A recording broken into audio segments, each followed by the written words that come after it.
Ассалаумағалейкум, құрметті қазақстандықтар, ағайындар, отандастар, бауырлар. Мен Жұмағали Бұрсын Сабырұлы, Атырау қаласынанмын. Бүгінгі үндеуім ғылым жөнінде болмақ. Осы үндеудің мақсаты, қазір біз дінмен, қазір көп адам дінге сенбей кетіп отыр. Қазір мына кейбір ақпараттар бойынша дүниежүзінің халқының 40% имамды жаңа дінге сенеді, 60% сенбейді. Сондықтан осының бәрі біз алтын дәуірге өтетін болған жерде бізде Алла тағала осы сенбейтін адамдардың бәрін неге алтын дәуірге кіргізбейді. Сондықтан мен сіздерді дінге шақыру жөнінде, дін мен ғылымның ортасындағы қайшылықты соны сіздерге түсіндіруді жөн көрдім. Сондықтан бүгін бәрімізде ғылым түгел ашылды, бәрін білеміз деп ойлаймыз. Ашынды солай ма? Олай болатын болса,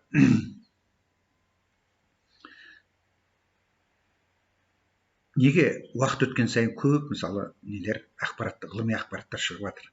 Ол сәйкес келмейтін, мына біздің түйсігімізге сәйкес келмейтіндер. Солардың бәрін бүгін сіздерге айтып, айырмашылығын неден болып жатқанын мен сіздерге айтуды жөн көрдім. Енді бірінші сұрақ, мына әрқашанда біз ойлаймыз, жаңа күннен жылу тарайды. Ашында келген күннен жылу тарай ма? Тараса неге таудың басында қар жатады? Ал космос минус 272-ге дейін барады. Екінші, күннен сәулет, мүмкін сәулет тарайтын болар күннен. Сәулет тараса, неге жоғары көтерілген сайын, біздің атмосфера біткеннен кейін, неге космос қараңғы? Енді қорытындысында келгенде, күннен жылу да сәулет тарамайды екен. Сонда үшінші сұрақ болады, күннен не тарайды деген. Күннен тарайды. Егер де сіздер мына суретті қарасаңыздар, космостың суретін қарасаңыздар, күннің айналасы жап-жарық болып тұрады да, жоғары космос тастай қараңғы. Түнде біз космосты көреміз, оның қараңғы екен. Енді толқын тараса, толқын жерге түскенде ауаның тығыздығына байланысты қызады екен. Енді біздің өзіміз атмосферамыздың 5-ке бөлінеді. Бірінші тропосфера, екінші стратосфера, сосын мезосфера, термосфера, экзосфера. Олардың бөлінуі ауаның тығыздығына байланысты болады. Мына ауаның тығыздығы да бізде, мысалы, неде, тропосферада, неде, мысалы, экватор жағында 18 км болса қалыңдығы, ал мына полюс жағында 6 км бар. Оның бәрі неге байланысты? Оның жердің айналуына байланысты. Қатты айналған жерде, ол мына бүйір жағында әрқашанда не көп болады жаңа. Ненің ауаның қалыңдығы көп болатын шығар. Енді ол мына ненің суыда, жердің суыда, мына толқынның түсуіне байланысты. Мына толқынның түсу бұрышына да байланысты. Біз экваторға тіке түседі. Ал біздер мына солтүстік жартышар мен оңтүстік жартышарға оған күллеп түседі. Сондықтан біз климатқа бөліп отырық ғалымдар қазір. Таудың басы салқын болатын, ол жерде ауа сирек, ауа жоқ. Сондықтан ол жерде салқын болатын үнемі. Енді тропосфераның тығыздығы көп болуына байланысты толқын ауаны қыздырып жерде жаңа жылу пайда болса, ал жарық сол тығыздық өзгергенде толқын жаңа жарықтан өткенде шағылады екен. Шағылғанда онда уже не бастайды, жаңа свечение, жарық пайда бола бастайды. Лампочка қалай жанады мысалы? Онда да толқын келеді. Бізде мектепте оқығанда электрондық реттелген қозғалыс деп. Электрон деген естеріңізде болсын, ол бөлшек. Ол ненің біздің мына электролампаның дейміз, оны лампочка дейміз. Соның бөлшек сындырып кетуі керек. Бірақ сындырмайды. Неге сындырмайды? Себебі оның толқын. Оның бәрі бүкіл мына атом электростанциясы. Сосын жаңа гидроэлектрик станция, жел электростанциясы, тепло электростанциясы, бәрі, олардың бәрі генераторды айналдыруға кеткен, негізделген. А ол магнитиктің арасында айналдырып, толқынды шығарады екен. Сол толқын келіп, бізге электр қуатын береді. Сонда біздің энергия деп отқанымыз толқын.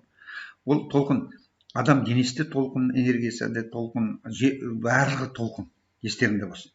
Сондықтан жаңа Майяның календарында толқын деп аталатын сондықтан. Екінші, енді мына жер қазір жоғары неткен сайын, көтерілген сайын, жайлап салқындай беру керек. бірақ 1000-2000 километрдің тұсында, 10.000 километрдің тұсына беріне қыза бастайды жаңа. 1000 градусқа дейін, 2000 градусқа дейін, 3000 градусқа дейін қызады. Неге? Себебі бізде жерді күн айналып тұрады. Күннің атмосферасы мен жердің атмосфера екеуі тығылысқан жерінде, жаңа кездескен жерінде. Ол шестеренгі сияқты бір-бірін айналып тұрады. Сол жерде ауаның тығыздығы өте қатты болады да, қызатын жер. Екінші жағында бізде ай тұр. Айды айналады жаңа. Айдың да атмосферасы бар. Жердің атмосфераның қызған жері тағы да қызады. Сол қызған жер, сол жердегі атмосфераның тығыздығынан сол жерде жоғары температура пайда болатын содан кейін.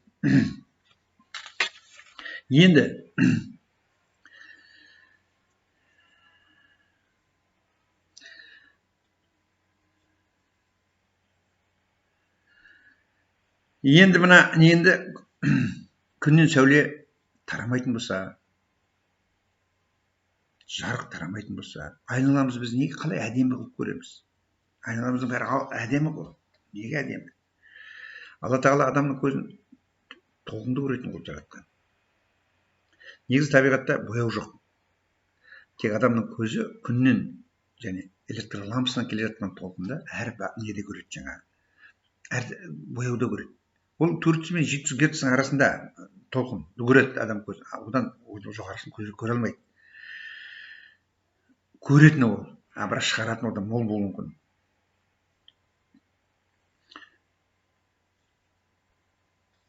Ал енді үшінші сұрақ. Енді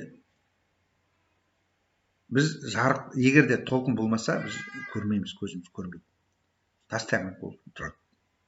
Сондықтан түнде бізде жарықта болмайды, толқын болмаса, біз көрмейтін, жарық болмайтын содан. Енді біз біреуміз алысты көреміз, біреу жақынды көреміз. Мысалы, көкжиек алыста, ал не жақында, мысалы, кейбір денелер жақында, қасымызда. Олардың бәрін қалай көреміз? Мына адамның көзінен толқын шығады екен. Сол толқын барып келген уақыттан арғашықтан танымыз.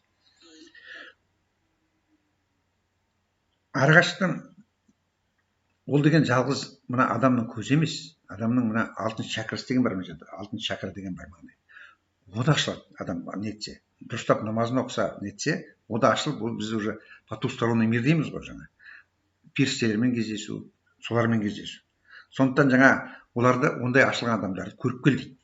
Себебі мысалы мына Парацельс, жаңа Ванга, Нострадамус, Вольф Мессинг, жаңа тағы көріп келдердің бәрі, олар жаңағы періштесімен сөйлеседі. Періштесі айтады оларға қалай, не болатын, ол қалай болатын, не болатынын бәрін айта бермейді олар. Түсінбейді, олар бәрі оқымаған адамдар. Олар физиканы білмеген жерде оларға жағын түсіндірмейді, тек болатын қатерді айтады, сақ болсын деп. Сөйтіп бізде, даже бізде өзіміз ұйықтап жатқанда да, біздің түсімізге еніп, сақ болуын ескертіп отырады. Өзім бәрін бізге жасайтын біздің періштелеріміз. Сондықтан жаңағы солардың бәріне көп түсті жорудың бәрінде үлкен несі мәні бар. Екінші, адамның көзінен шығатын мысалы көзқарастың бәріміз. Жаңа толқынды көзқарас дейміз. Орысша взгляд дейміз ғой, шынына келгенде. Оның өзі бөлінеді 5-ке. Жаңа мейірімді көзқарас, сүйіспеншілік көзқарас, ашулы көзқарас, қызғаншақтық көзқарас, жаңа таңырқау көзқарас. Соның ішінде Алла жаңа ішіндегі ең күштісі жаңа мейірімді көзқарас, таңырқау көзқарас. Мейірімді көзқарас дегеніміз жаңа тек әйелдерде көбіне әйелдерде бар. Себебі ана әрқашанда өз баласын тапқаннан кейін олар әрқашанда өз балаларын өздері жақсы көреді. Но кейбір аналар жақсылық көрген сондай өз балаларын өздері жаңағы көз назары өлтіріп алатын содан. Сондықтан тенгрианствың кезінде ондай жаңа нені, жаңа бірінші баланы атасы мен әжесі алып, ана шешесі өлтіріп алмасын деп, екінші бала туғанша көрсетпейтін болған. Екінші бала туғаннан кейін өлмесе, бірінші баланы көрсететін болған. Сондықтан жаңа оны бауыр басу алу деп қазақ сөйлеп атаған негізі. Қазір оның бәрін бізде күнәлап нетеді. Неге оны олай жасайды? Себебі біз білімсізбіз. Ол адамдар өмір бойы өмірден алынған нәрселердің бәрі. Сондықтан жаңа өз немересін өзінің келіннен қорғау үшін жасағандар. Оны әрине шешесі де біліп отыр. басқасы да біліп отыр, оған айтып отырады. Себебі баласын жақсы көрмейтін ана болмайды ешқашанда. Сондықтан жаңағы сол. Екінші, таңырқау көзқарас деген бар.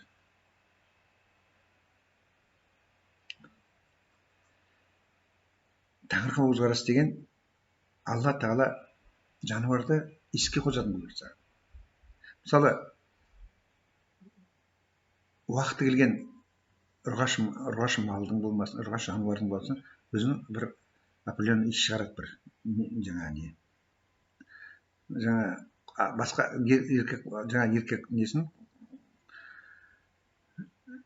сыңарын қоздыратын ис шығарады. Сол қозғасын да ол ары қарай жасай ниетін ете береді, шаруасын жасай береді. Ал мына адамдарда Алла Тағала ол адамды көрікке қозатын, әдемі қозатын. Әйелдердің бәрі неге әдемі? Әдемі қылып жаратқан. Себебі ол көрікке қозатын бұл. Сосын екінші неге әуенге қозатын. Ол ішінде көрік, жаңыз көрік ол біз алдына. Ол көбіне ер адамдар өзінің шешесі сияқты адамдарды. Көрік өз алдына өзінің қылғы шешесі сияқты, келбет шешесі сияқты сондай адамдарға үйленетін болған. Сондай адамға ғашық болатын болған. Себебі мына идеал бала үшін шешесі. Әйелден шешесі, ал еркектен қыз бала үшін әкесі. Қыз балалар әкесі сияқты ер адамға тұрмысқа шықса, ер балдар шешесі сияқты қыз балаларға тұрмысқа шығатын болған. Енді мына таңырқау көзқарастың өзі бала өсіп келатқанда бала қылық туады кейде. Бала бізде орысша айтқанда хочется хоть падай дейміз мысалы. Бір сөз айтып қалады, адам таң қалдыратындай сөздер айтып қалады. Бірақ өзі кейде келбетті де болуы мүмкін, қылықты да болуы мүмкін. Соның бәрі мына адам көз тие бастаған.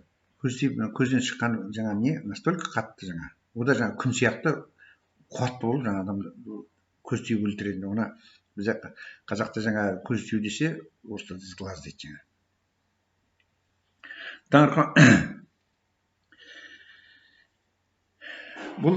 Бұлар қалай болады? Бұлар себебі адам денесінде үш не бар. Осал жер бар. Біреу мына талақтың ішіндегі су. Біздің адам жағымыз тамақ ішкенде су, бізде адам денесі 70% су, іш өткенде сөйтеді. Жоқ, талақтың ішінде арнайы сутегілер жиналады да. Асқазанға келген тамақтың тоқшектің ішінде оны анықтайтын нерв клеткалар бар. Солар алады да мынау жағымды ма, адам организм жағымсыз ба, соны анықтайды. Содан кейін барады да жағымсыз болатын болса, талақтың ішіндегі су оның бәрін тікшекке айдап жібереді. Сөйтіп адам іші өтіп кететін содан екен. Сондықтан енді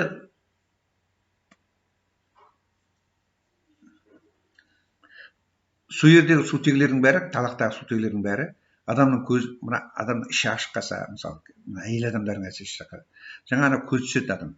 Әйелге жабық жүр деген сол. Неге? Көз түседі.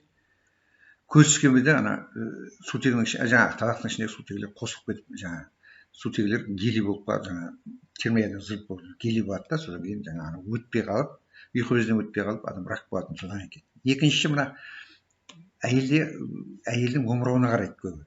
Омырау ашық болса, оған тағы да көз түседі.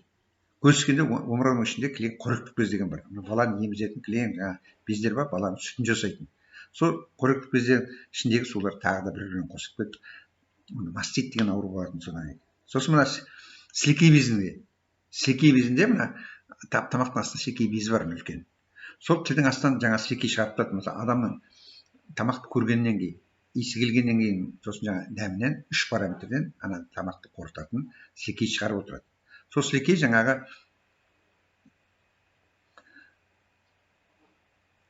содан кейін шайнап асқазанға түседі. Но сол сілекейді қорғау үшін. Енді әйелдің бетіне қарайды көбіне. Бетіне қарағанда ер адамның күннен де түсуі мүмкін, көзден де болуы мүмкін. Ер адамға сақал қой деген. Сақал қойып келатқан толқынды шашырату үшін шашыратып болмас үшін сақал қой деген. Ал әйелдердің шақырып өспейтін болған жерде бетін паран жапқан сол. Сөйтіп әйелдерді қорғау көз тиюден. Сосын мына күннен келіп жатқан толқын, күннен келіп жатқан да бар. Ер адамға мысалы әдемілік болғасын жерде біз әрқашанда әйелге әдемі болғасын қараймыз. Қарағасын жерде біреу тұрмысқа шықсын шықпасын, сен оны тек просто әдемілігіне таңғалып қарауы мүмкін. Сен оған ғашық болмауы мүмкін, бірақ әдемілігіне таңғаласың. Соның бәрі мына әйелге ауыр жұғатын.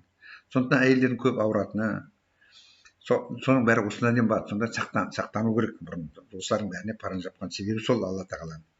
Сосын үшінші, мына әйелдер кім үшін киінеді деген сұрақ туады. Әйелдер кім үшін киінеді дегенде, әйелдер үшін киінеді екен.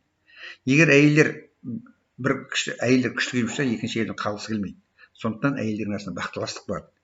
Сондықтан тағы жапқан бір себебі, әйелдер бірін-бірін көрмесін. Мына параны жапқанда әйелдер бірін-бірін көрмейді, жарыспайды. Әйелдер жарысса, еркектер қасқа болып, жарыс әйелдер үшін болып кетеді жаңа. Қазір мына үшінші, мына тағы да бір нәрсе, ол енді мына әйелдер наоборот денесін шешіп тастай береді, мысалы киімдерін шеше берген сайын ол уже еркектер қызығушылық азая береді. Ондай әйелдерге қызығушылық азая беріп, импотенция болатын содан енді. Біз ар жақ причинасын білмейміз, шынына келгенде еркектер қозғау. Мысалы әйелдер жабық тұрған нәрсе шәл ашып қалса, әрине еркектер жарып қалады. Ал пляжда жүргенде ешкім қарамайды, себебі ашық тұрған жерде қызық емес. Сондықтан осылардың бәрі жай түсірген нәрсе емес, бәрі Алла тағала бәрін біліп түсірген. Енді өсіп жатқан балада қыздар жаңа айтты ғой, қылықты болады, не болады. Сонда жаңа өсіп жатқан қыз балдарға не тимесін деп, күз тимесін деп, олар енді онда тәңірінің паранжа болмаған. Сондықтан бірақ мына құлаққа сырға салған, саусаққа сақина салған, қолға білезік салған, сосын алдына алқа салған. Оны кәлия дейді орысша. Себебі адамның көзі жаңа жылтыраған алтынға түссін деп. Бұрын тенгрианстың мезгілінде, біздің ненің мезгілінде бүкіл алтындардың бәрін бірге көметін болған. Бұрын қазақтар дүние жинамаған, дүниенің бәрі жаңа өлген кісімен бірге көметін болған. Енді ер балалар не істеген жаңа? Ер балалар қорғау үшін ер балаларға жаңа басына айдар болған, шашын ұзын қылып, бірінші шашқа түссін. Екінші жаңағы лақабат қойған. Өзінің атын қояды да, сосын лақабат жаңа. Кличка дейді орысша айтқанда. Сол кличканы қояды да, сол кличканың ішінде жаңа адамның жаңа несін назарына аударатын аттар. Мысалы, көтпен байланысты. Көті бар, Бергөтай, Таргөтай, Боқкөт, Көтзін, Сүгір деген мысалы аттар. Бұлардың бәрі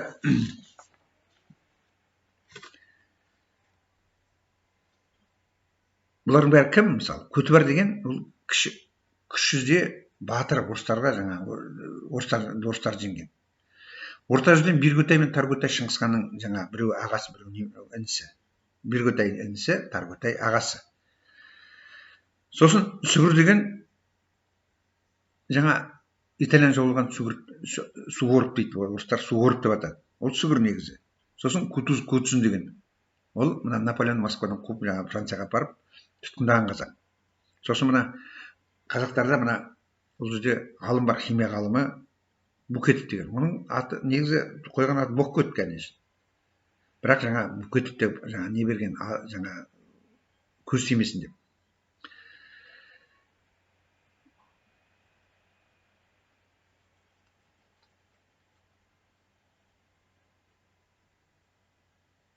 Осы ислам дінін түсіргенде осылардың бәрін жаңа паранжа, соның бәрі көз тиюден, күннен. Себебі біз негізі ақыр заман кезінде күннен толқын тарау көбейе береді.